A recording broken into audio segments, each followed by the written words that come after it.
Welcome back, everybody. I am back today from my vacation in Morgantown, West Virginia to deliver you a PPP update. Now, I titled this video, This Sucks, and I titled this video, This Sucks for a reason because I'm going to tell you what Congress is doing right now in terms of sending additional funding towards PPP and what their plan is right now, all right?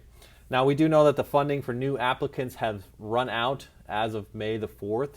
We do know there's CDFI funds out there where you could gain access to $8 billion, not a lot of money to gain access to, and it's actually proving quite difficult to gain access to that $8 billion. Millions of new applicants out there are just waiting, just discovering the PPP program, and the deadline, not to mention, will be expiring here in 10 days, okay? So I want to talk about what Congress is really doing to rally behind the support of sending additional funds. Or are they rallying behind the support to send additional funds? Now that I've set the tone for you, let's dive in.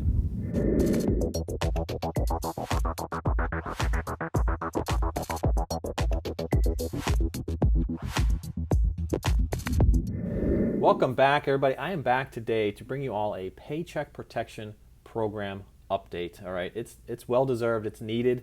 There's been some new movement in Congress as of this week, as of 2 days ago. Some new proposed bills are hitting the floor. And we need to talk about what's inside those proposed bills, all right?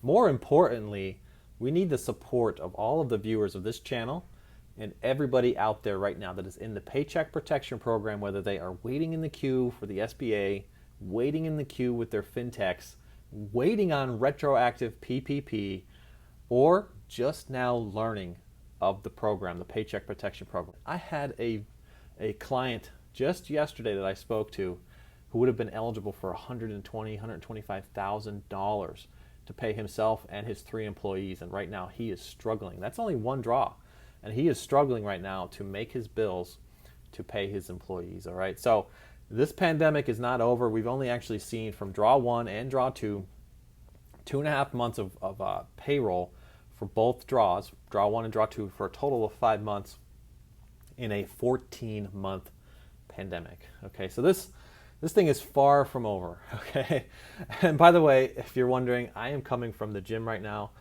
The pool is behind me because I am on my vacation right now in Morgantown, West Virginia, and the quietest place with all of my children was to put myself in the gym for an hour. I scheduled an hour here in the gym, took in some steps, and decided to bring you guys the news. So I'm going to try to deliver this as unedited as possible. And by the way, my name is Edward Bilder. I typically post finance videos about how to fill your pockets, building wealth strategies starting from practically $0. But if you're joining me for the first time, I post a lot of videos on Paycheck Protection Program, EIDL, and stimulus updates to help out all the small business owners out there who are stuck in these programs and need help and guidance on how to get themselves unstuck, all right? How to get yourselves funded, how to get yourself out of glitches, so on and so forth. So many great things here. So you can check back daily and subscribe to the channel. All right, I'm going to get into this Paycheck Protection Program. I want to talk about some things that are floating out there, okay, because a new bill was proposed on the floor. I'm going to give you some of the background and the history real quick, talk about what the options we should be looking for from Congress, and then talk about what they're actually putting out there on the table, all right? And I'm going to say right away that it sucks, all right? I don't think it's enough, and we're going to need the support of everybody from this channel and everybody inside the Paycheck Protection Program to get this done. We're going to need to rally support here to get Congress to move on some additional funding here. So let's get into all those details. All right, everybody, let's start to talk about Congress here. The year is 2021, all right? And the program ran out of funding on May the 4th. 3 weeks or so has passed since the program ran out of funding, and we've only seen one bill surface. Just 2 days ago, one bill surfaced from Jackie Rosen to send additional funding for Paycheck Protection Program. Now, there was another bill that surfaced out there. It was for retroactive PPP, but that bill did not come with any additional funding. That bill simply came to use allocated funding that was currently out there to pay retroactive PPP. That was to take you from your net to your gross to create fairness for everybody out there who applied after the gross implementation and the formula came about, all right? So to date, only one bill has surfaced to send additional funding. Now, if we looked back in 2020, Congress within a week's time, when the first program ran out, draw 1 in 2020, was able to send an additional $300 billion over there within 1 week's time. All right, they executed it smoothly. flawlessly. I guess I'm making up words now since I'm going as unedited as possible. But they made this, they executed this flawlessly, all right, and had like 360 billion sent over to the Paycheck Protection Program. Now, a couple things were different then that are different from now, and that is that the eligibility was open up to businesses that were a little bit larger, 500 or fewer employees. Now we're down to 300 or fewer employees. And so as we get closer to the smallest businesses that are out there, the gig economy, the small, the entrepreneurs that just have a few employees, 10 or fewer, right? Seems to be the majority right now that's getting funded. We're finding that the popularity of the program with Congress and the influence is starting to go away, all right? Definitely starting to go away, and it's shown in the bill that was proposed by Jackie Rosen. If you recall, I posted here a video a few weeks back, 2 or 3 weeks back, when the program ran out of funding, and I said there are a few scenarios that Congress may do. Scenario number one could be to just send another $300 billion over there and cover it all. Scenario number two was to send possibly just enough to finish out the applications that are sitting in the queue, which I calculated that to be around $1 or $2 billion, so very small, right? Very, very small. And the third scenario would be to create a targeted way to send this out to businesses that were the most hard hit or most deserving to need the funding. And so what we're seeing proposed by Jackie Rosen is a combination of 2 out of the 3 of these scenarios. And I'm going to ask all of my viewers to comment in the video here to let me know if this is enough. So just a mere 2 days ago, Senator Jackie Rosen stood in front of the Senate during a hearing to propose her new bill titled Keeping Our Promise to Small Businesses, focused on the Paycheck Protection Program.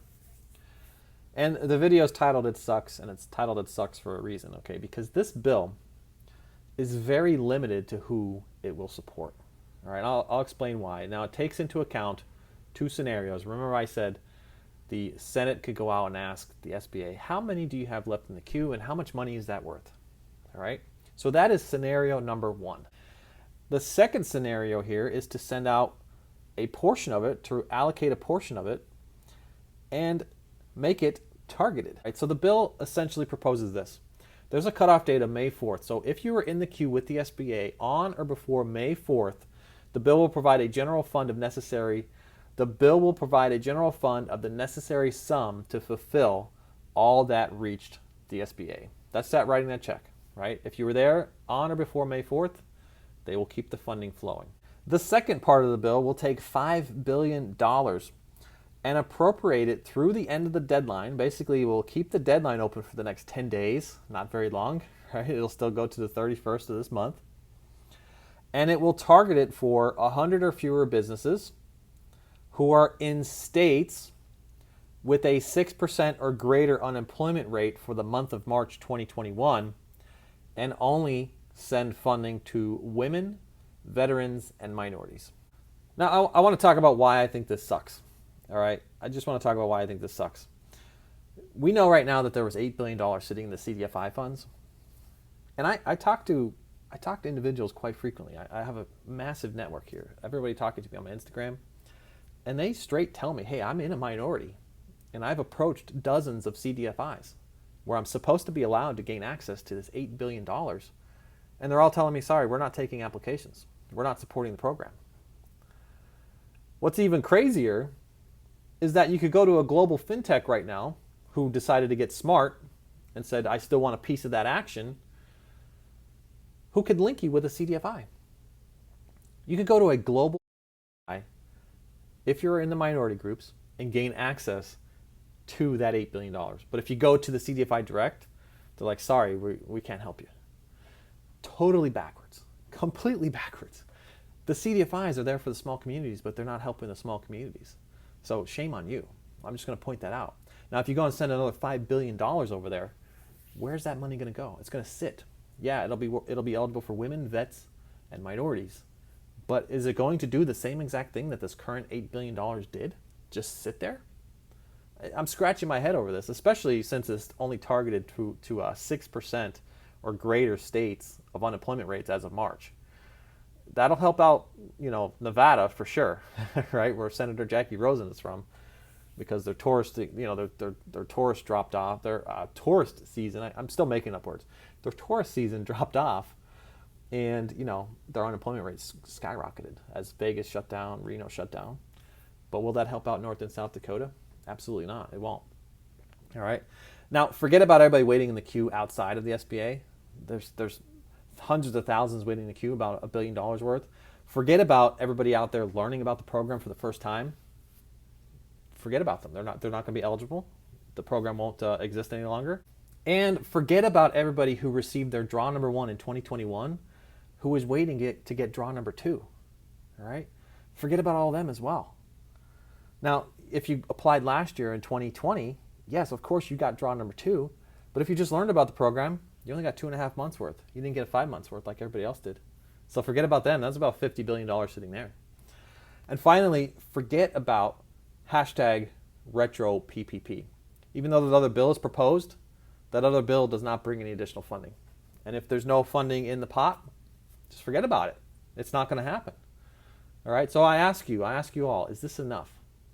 Now, I know everybody out there who's watching for hashtag retro PPP, I've estimated that to be around $120 billion worth of everybody out there who's just received their draw number 1 off of net, who could go back in and gain gross for Schedule C filers. $120 billion.